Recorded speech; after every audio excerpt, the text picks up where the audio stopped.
ബഹുമാനപ്പെട്ട മത പണ്ഡിതന്മാരെ, ബഹുമാനപ്പെട്ട സഹോദരി സഹോദരന്മാരെ, സഹപ്രവർത്തകരെ, സുഹൃത്തുക്കളെ, ജമാഅത്തെ ഇസ്ലാമിയുടെ നേതാവ്, എനിക്ക് മുൻപ് സംസാരിച്ച ബഹുമാനപ്പെട്ട സലീം മമ്പാട് ചരിത്രപരമായ ഏറെ കാര്യങ്ങൾ ഇവിടെ സൂചിപ്പിച്ചു കഴിഞ്ഞു. ഒരു രാജ്യത്ത് ജനിച്ചു വളർന്ന ജനത ആ നാട്ടിൽ ജീവിക്കുവാനും ആ നാടിനെ സംരക്ഷിക്കുവാനും ആ നാടിനെ ഭരിക്കുവാനും വേണ്ടി രംഗത്ത് വരുമ്പോൾ എന്തിനാണ് ഇസ്രയേൽ ഇത്രയേറെ ഭയപ്പെടുന്നത്? ഞാനിന്ന് രാഹുൽ ഗാന്ധി പങ്കെടുത്ത ചില മീറ്റിങ്ങുകളിൽ പങ്കെടുത്തതിന് ശേഷമാണ് ഇങ്ങോട്ടിപ്പോൾ വന്നിട്ടുള്ളത്.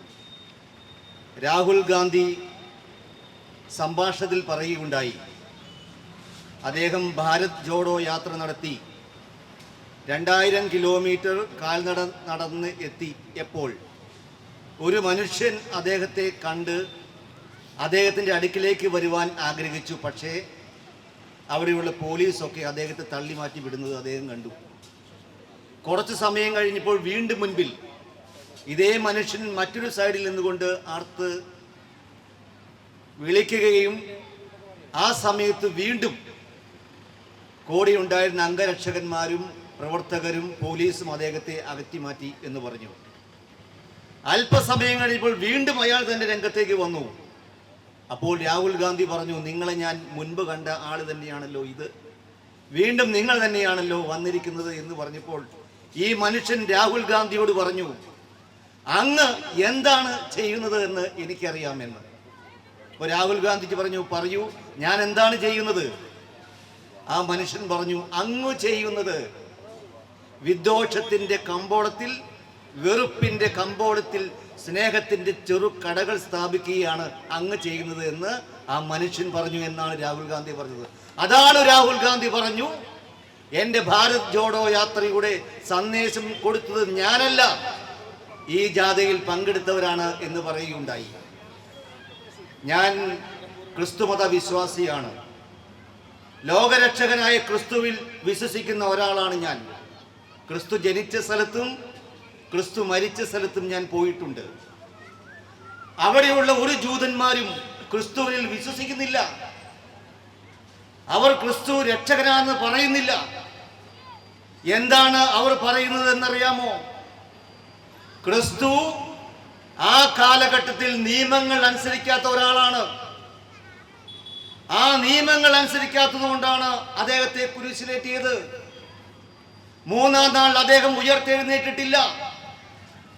ചില ആളുകൾ പറഞ്ഞു 3-ാം നാൾ ഉയർത്തെഴുന്നേറ്റതല്ല, രാത്രിയിൽ കാവൽക്കാർ ഉറങ്ങിയപ്പോൾ അദ്ദേഹത്തിന്റെ ഡെഡ് ബോഡി, അദ്ദേഹത്തിന്റെ ശവശരീരം ആരോ കട്ടുകൊണ്ട് പോയിട്ട് കള്ളം പറഞ്ഞതാണ് എന്ന് പറയുന്നവരാണ് ഈ ജൂതന്മാർ.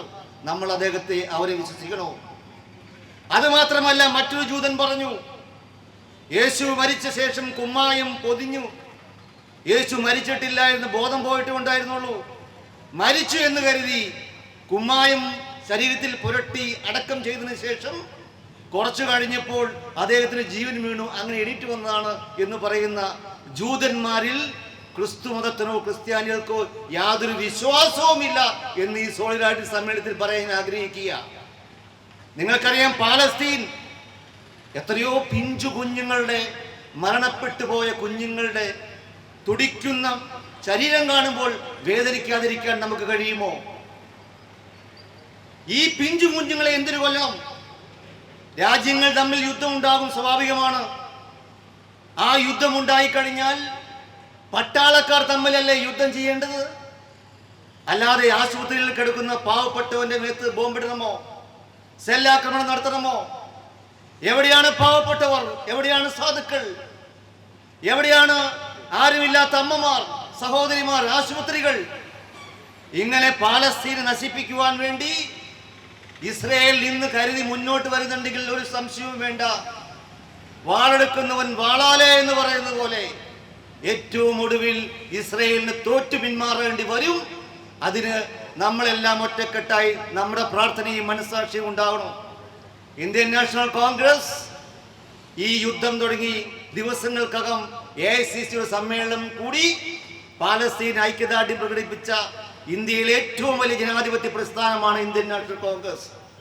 അത് മഹാത്മാഗാന്ധി ആണെങ്കിലും പണ്ഡിറ്റ് ജവഹർലാൽ നെഹ്റു ആണെങ്കിലും ഇന്ദിരാ പ്രിയദർശിനി ആണെങ്കിലും ഇന്ന് ഇവിടെ എത്തുന്ന Indian national Congress president Kharge അടക്കമുള്ള ആളുകൾ എന്നും പാലസ്തീൻ ഐക്യദാർഢ്യത്തിനൊപ്പം നിന്നുകൊണ്ട് പാലസ്തീന് സ്വാതന്ത്ര്യം വേണം, അവിടെ ജനിക്കുന്ന ആൾക്ക് ജീവിക്കണം, കുഞ്ഞുങ്ങൾക്ക് വളർന്നു വരണം, അതുകൊണ്ട് ഇന്ത്യയുടെ ജനാധിപത്യ ശബ്ദം പാലസ്തീനൊപ്പമാണ് എന്ന് വാദിക്കുന്നവരാണ് നമ്മൾ.